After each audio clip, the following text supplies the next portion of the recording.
Hi and welcome to this Virgo inspired May 2025 reading. I am working with the symbolism of astrology and the tarot cards to bring you information, maybe some inspiration, maybe some insight, maybe some clarity, and some access to deeper layers of consciousness.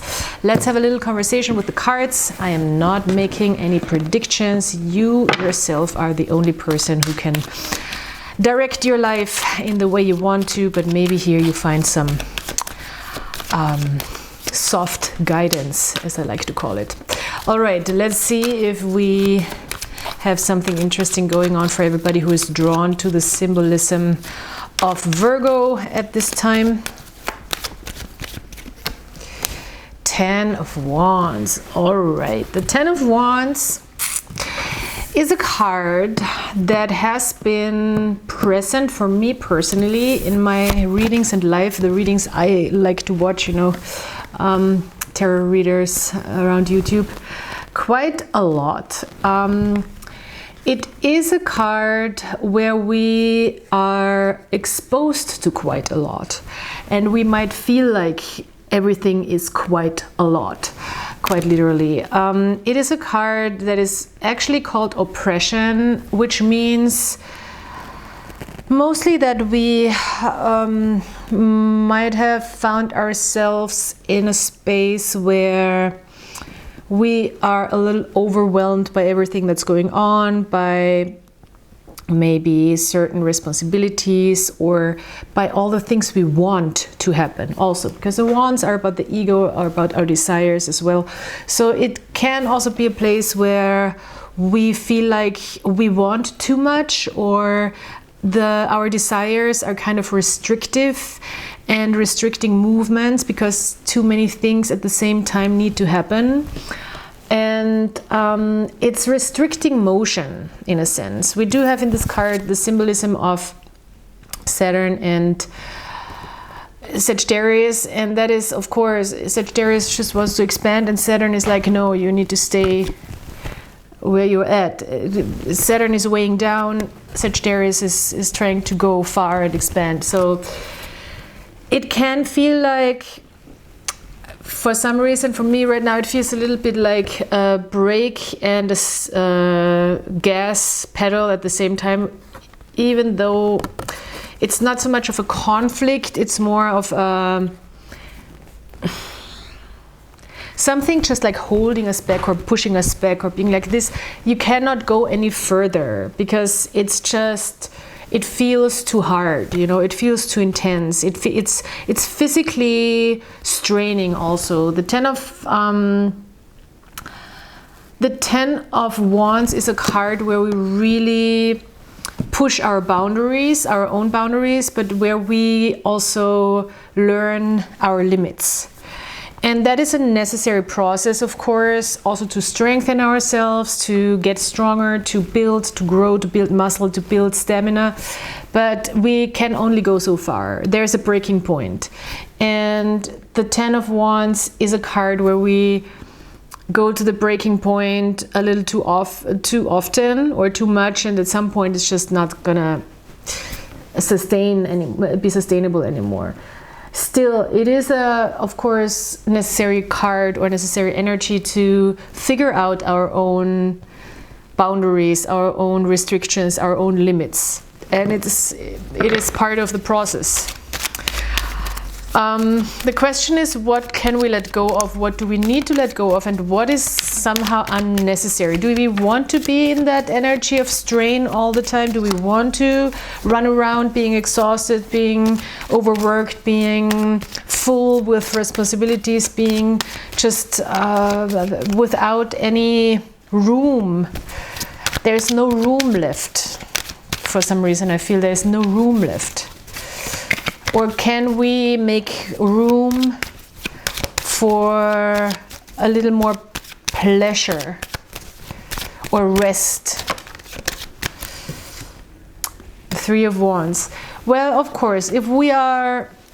This is an interesting combination though, because with the 3 of Wands, we're really figuring out to take the right steps and to grow this will, in a sense that it's materializing. It's like taking the wrong steps, making the decisions, doing the right things, and seeing our way open more and more and more, therefore. So it's like gaining dominion. This card is called dominion over the moment. It's not the Two of Wands is called dominion. The Three of Wands is called virtue. It's like not only doing the thing, but seeing, by making those decisions in the moment and stepping into action, seeing the path opening up more and more and more. With the Three of Wands, we do have a vision again. We do have things blooming. We might have had a period now also with spring where we feel like energies are high. We have that type of attitude also towards life, where we want to make things happen, where we want to see things grow, where we put the energy into what's supposed to manifest. And we can get ahead of ourselves. That's what I feel here a little bit. So we are really testing the limits, even though we are only trying to do the right thing. Doing the right thing can become quite exhausting pretty fast. Interesting fact about this card, and I find this very fascinating because this is my day. Today I drew this card for myself, the Three of Wands, and it has been a mystery for me. I always come back to this card being like, somehow this card is, for whatever reason, a little bit of a mystery to me. And today I had a new insight after years of working with this deck, that there is flames in the background that add up to a 10. We have the 10 already in front of us. We know that the path we're on, it's not going to be easy. It's not going to be a walk in the park, you know. And this is exactly the 10 of Wands. The 10 of Wands is like really gaining all the power, all the energy to pour into the thing and going to the limits again and again and again.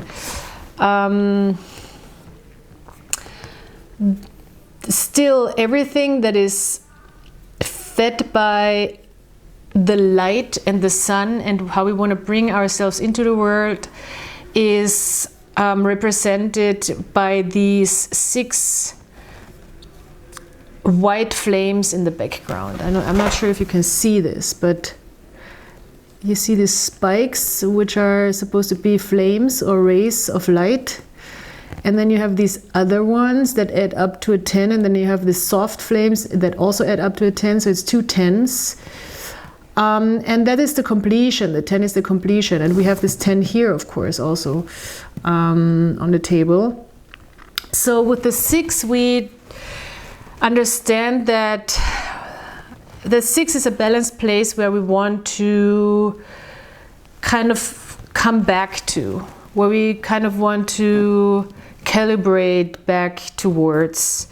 The 10 is a place where we can go to eventually, but we will also get burned out. Quite literally in this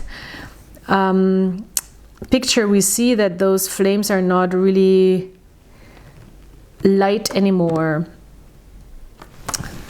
They're in the background, a little burnt out.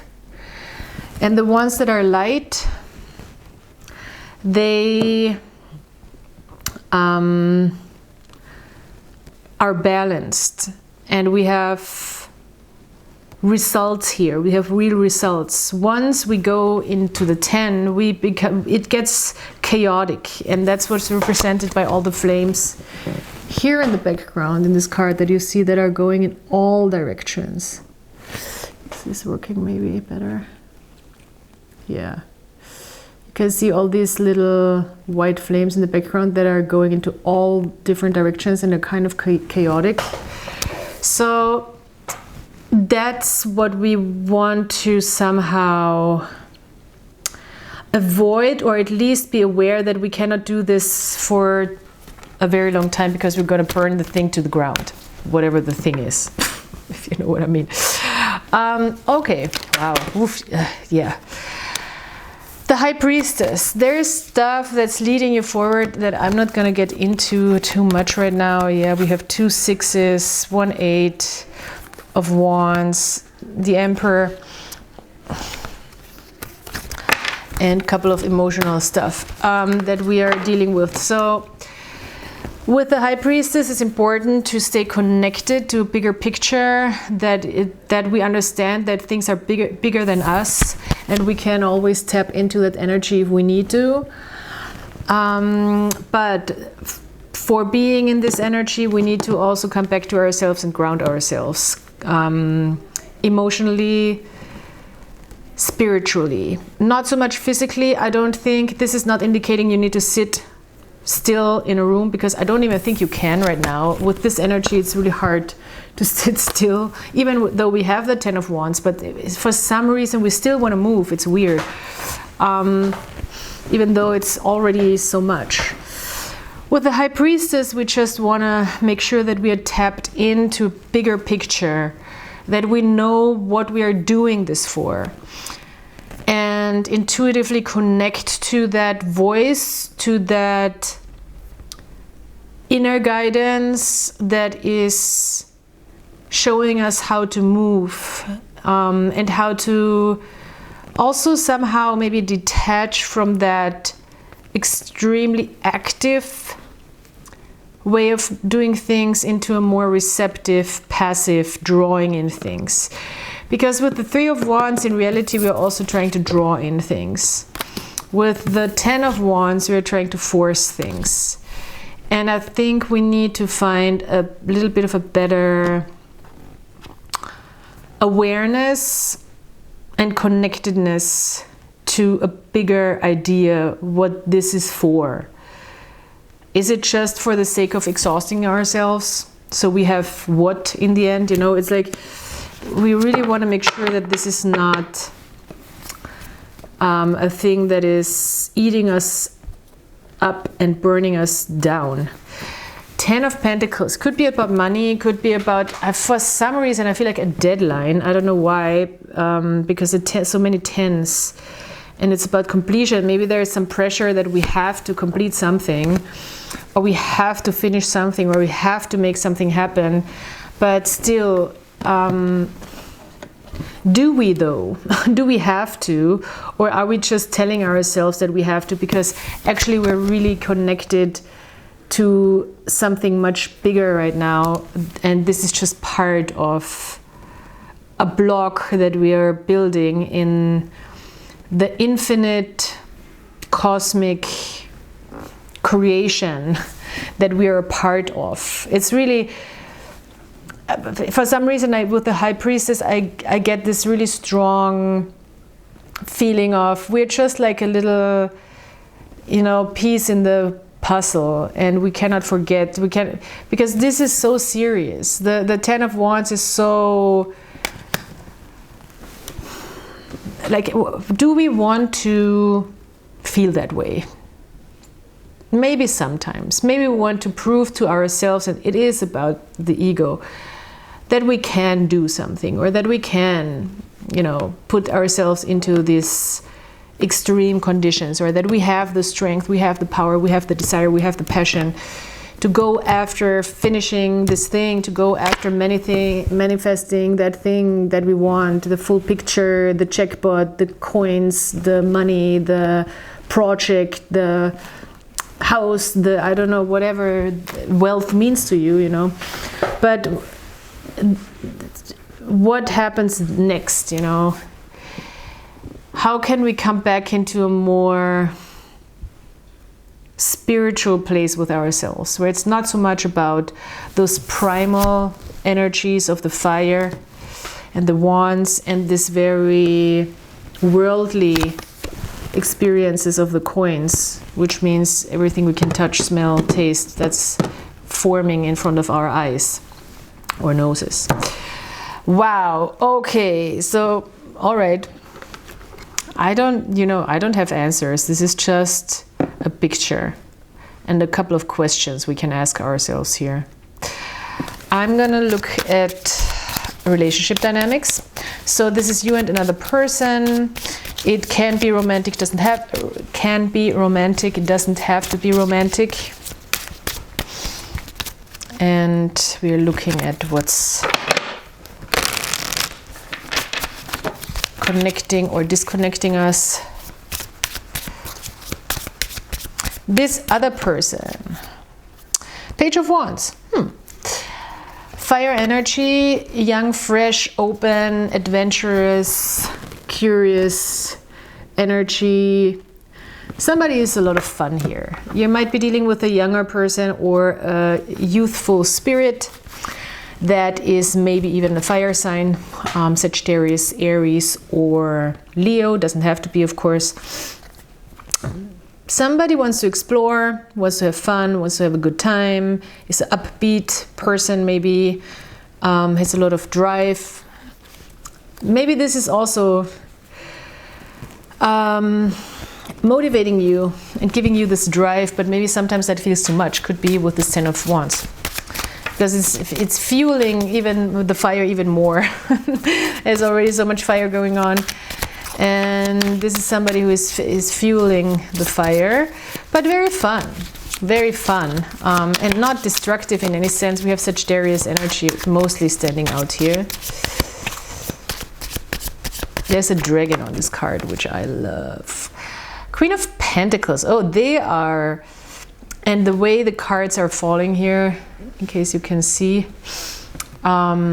they are drawing you in, I think, really strongly with their youthful, fun energy. It could be a child of yours that you feel like you have to protect from their own desires, but they are just exploring, so I wouldn't worry. They might draw you off your, or pull you off your, pull you a little bit too much in their direction at times, and we want to make sure that we are not getting too unbalanced and they're not pulling ourselves out of balance, and we don't want to overgive. Excuse me, I need to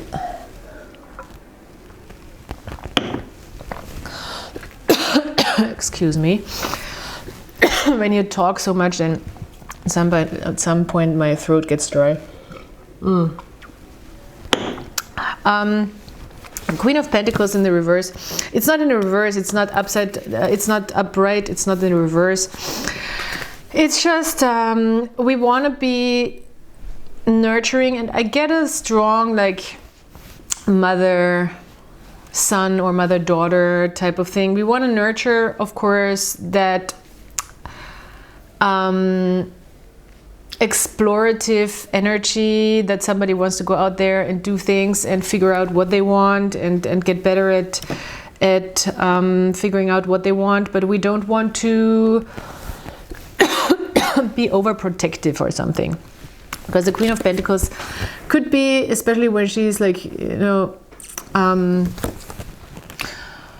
when she's not straight up anymore, she could get overprotective or overgiving into a situation. I don't know why my throat chakra is completely acting up right now. Because it doesn't feel too bad in here. Maybe you have to speak. We don't have swords here, and that is a problem. That is a problem. And my throat chakra is completely acting up. So you might want to speak more your truth and communicate more, because we don't have any communication energy here other than non-verbal. And non-verbal is okay, but we get sometimes, I think, out of a idea of protecting, we get drawn too much out of our security. There is this theme of overgiving and overprotection. And I say that because this particular Queen of Pentacles card, she's holding this rabbit or this bunny in this nurturing way, and yeah, it's just giving overprotective, and it's giving father son, mother son, mother daughter. There is some dynamic that is becoming, if it's a romantic thing, it could be becoming quite off balance, because we are stepping into a mother role for a person, And that's not necessarily always a bad thing, because of course we're always nurturing towards a partner and stuff, but we don't want to be overly caring, giving away too many resources. It's very weird, but very interesting. Four of Swords, yeah, retreat. Six of Wands. I like the Six of Wands because it's like, everything's fine, everything's good. There's a lot of winning energy in the picture, where it's like, this is a very successful connection. We're just trying to calibrate and fine-tune certain things. But we have a really good attitude, and there's a lot of positive, successful energy towards this. It feels very victorious, and maybe we're even cheering somebody on to just go out there and try something new, and we're like having their back, but we just need to make sure that we're not too overbearing. We cannot hold on. For some reason it feels so strong, like a mother-child type of thing, but it doesn't have to be, of course. We have to let them fly in a way. And even with a partner, you know, sometimes somebody tries something new, wants to do something that is a little risky, wants to explore, and we kind of have to make sure that we are not standing in the way, and not clinging on, and let them fly, you know, let them go out there and do their dragon thing, whatever the dragon thing is. It's very encouraging and beautiful. I really like it. And the Four of Swords is just suggesting rest when you need it, retreat when you need it. Also, it's not your battle to fight. And take your time to recuperate and rest. I love this Four of Swords card in this deck. It's so beautiful. It is so beautiful. It's so majestic with this Leo. So yeah, or lion. Wow, okay, this is quite profound in a sense. It's quite profound reading. Let's see what the animal oracles want to say to top this reading off, as I like to say. It's like a pinch of salt. The moth. Oh, so wow. Okay, yeah. I mean, it hits the spot. The moth. It is a German deck. Originally, it's an English deck, but I got it in German. And the moth says, the translation, practice letting go. And yeah, that's what it is. It's practicing letting things go. And I feel such a strong heart energy right now, where it's like your energy is still with this person, you know, it's still nurturing the person, but it's just, it doesn't need to be overbearing. It's like, you know, the cup, you don't need to fill a cup that's full. That's what I also hear. You don't need to pour into something that's already full. There is no need for being afraid, is what I'm saying. You can